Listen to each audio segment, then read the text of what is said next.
ये काफ़िला जो आप देख रहे हैं, ये रामपुर के सर्किट हाउस में उत्तर प्रदेश सरकार के मंत्री जेपीएस राठौर का है, जो यहाँ पर पहुँचे और उन्होंने यहाँ पर मीडिया से बातचीत की। मीडिया से क्या बातचीत की, ये मैं आपको पूरी डिटेल्स आगे बताऊंगा और दिखाऊंगा कि उन्होंने क्या कुछ कहा है।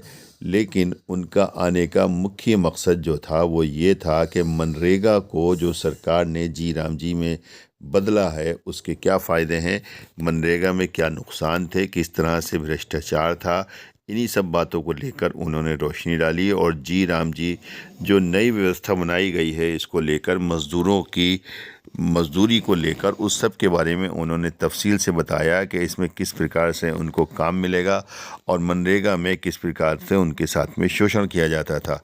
कई सवालों के उन्होंने जवाब।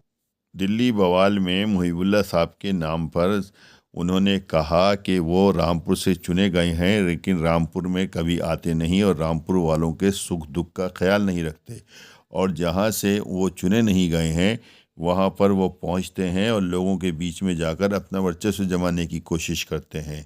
इसी तरह से उन्होंने दिल्ली में किया है। बहुत ही छोटा सा एक दिलचस्प क्लिप मैं आपको दिखा रहा हूँ, बस पूरा देखिए ताकि आपको इसमें मज़ा आएगा कि उन्होंने और क्या कुछ इसमें बताया है। मैं आरिफ खान एक बार फिर क्राइम एक्सप्रेस न्यूज़ रूम से आपके सामने नए मुद्दों और ताज़ा खबरों के साथ।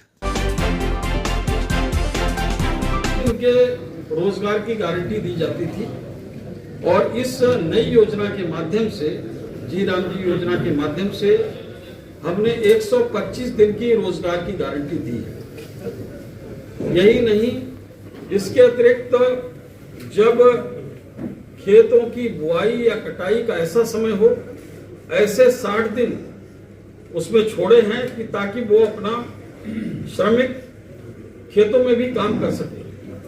तो इसलिए उस समय को हमने इसमें जोड़ा है।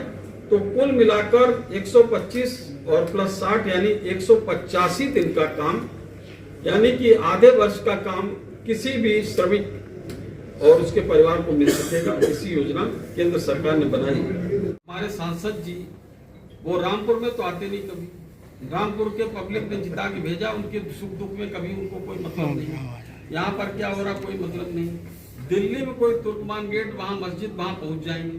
तो जरा उनसे पूछिए भाई, यहाँ पर भी किसी जनता से पूछिए क्या हो रहा है, कि आपके वहाँ के लोगों ने क्या चुनकर भेजा है, रामपुर की जनता ने चुनकर भेजा है और काम कहीं कर रहे हैं आप।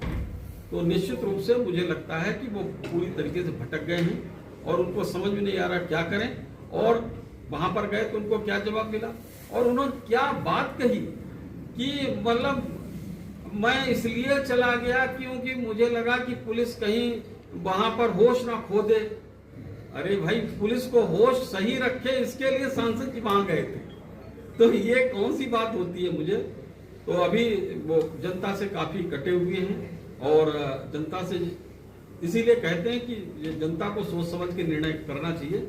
और अभी हमारे घनश्याम लोधी जी होते तो आप लोगों के बीच में लगातार अभी भी हैं, नहीं है सांसद तो भी आप लोगों के बीच में है। तो ये जनता को फिर से सोचना चाहिए कि किसको हमको प्रतिनिधि बनाना चाहिए। पंचायत चुनाव पर क्या कहना चाहिए? अभी SIR चल रहा है तो उसके बाद पंचायत चुनाव होगा ही, तो पंचायत चुनाव समय से होना चाहिए। आजम खान की बीवी का कहना है कि उन्हें आजम खान जेल में है, बड़ी परेशानी का सामना करना पड़ रहा है, किस तरह पे जमीन पे लेटे हुए दंगे की तरह है। क्या जेल इंतजामिया उनके साथ कॉपरेट नहीं कर रहे इसके लिए? देखिए, इसके लिए सरकार को कोई जिम्मेदार नहीं है। हमको जो बात कही न्यायालय में कहें, न्यायालय से राहत ले। तो इसमें सरकार को हम थोड़ी निर्देशित करते हैं कि वहाँ पर किस तरीके का व्यवहार होना चाहिए, क्या होना चाहिए। और जिस तरीके से अब दूसरे लोगों को सताने से पहले सोचना चाहिए। हर व्यक्ति सोचेगा कि भाई दूसरे लोगों को तकलीफ दी है, इस तरीके से अन्याय और अत्याचार हुआ था पिछले समय। पूरा पुलिस प्रशासन तो भैंस खोजने में लगता था। तो ये भी यहाँ पर हमने दिन देखे थे।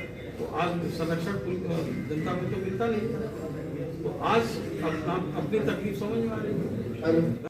निष्पक्ष, बेखौफ और बेबाक खबरें देखने के लिए crime exposure Rampur YouTube channel को सब्सक्राइब कीजिए। नोटिफिकेशन पाने के लिए बेल आइकन ज़रूर दबाइए और क्राइम एक्सपोजर अखबार भी मांगिए।